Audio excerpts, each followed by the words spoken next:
it was a good time to be alive in the 60s, early 60s.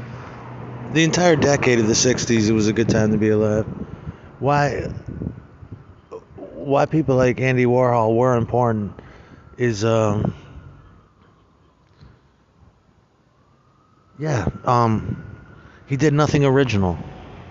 He took images from the past or from the current and made iconography out of them. He also he also knew about registered trademarks. If he used Coca-Cola, he'd cut the A off, or if he was to use it in full, he would disclaim it with a registered trademark of this company. And that's how he was able to use things like Brillo boxes, Campbell soup cans, because he knew somebody in marketing and sales. And you could use the Brillo logo because it wasn't a registered trademark.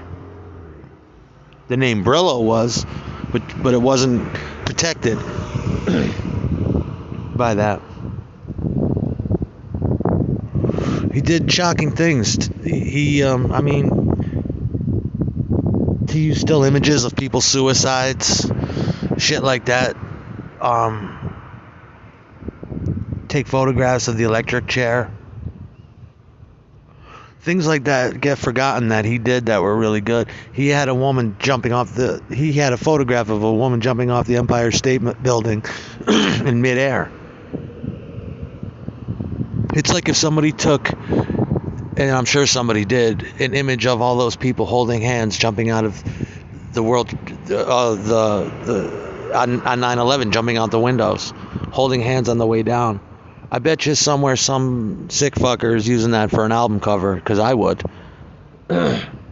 It's in bad taste, and that's what he did. I'm surprised he didn't think of the Misfits album cover Bullet, because that's exactly something he would do. When he started out drawing, and he would do the shit I would do. His drawings started to imitate silkscreen presses.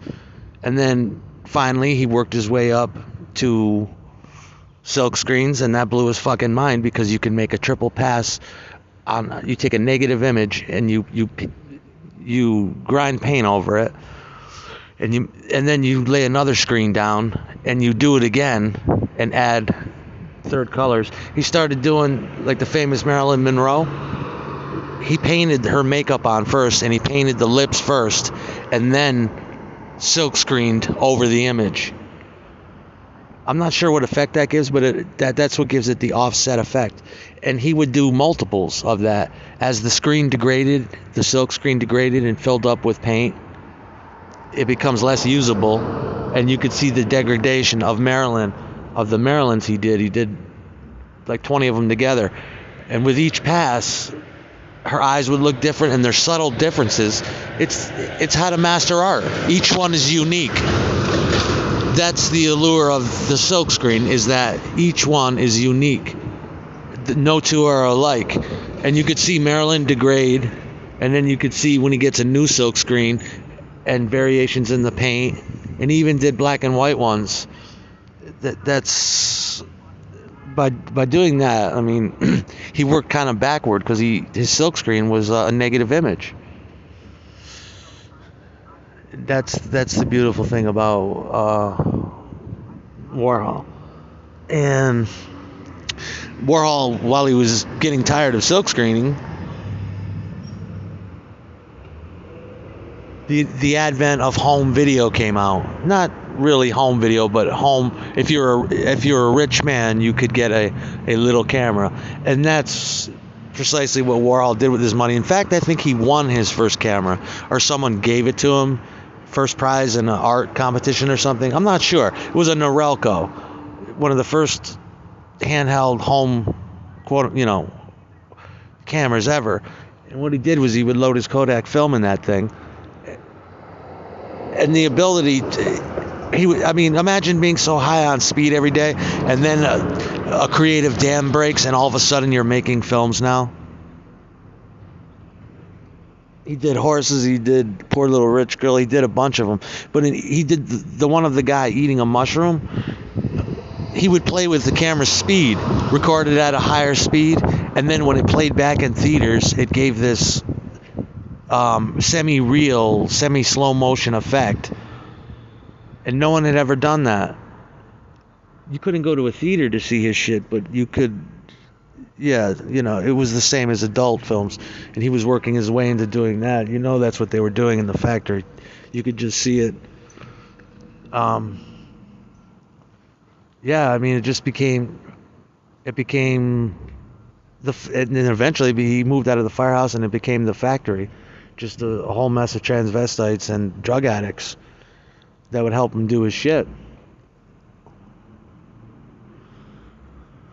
Just like that with that stipple newspaper print pattern. That's what he was trying to do. Then he was able to do that. He just did all kinds of prints and then went from a printmaker to a movie maker, playing with speeds. Even the Velvet Underground, his band there, with what's her name? I can't think of it.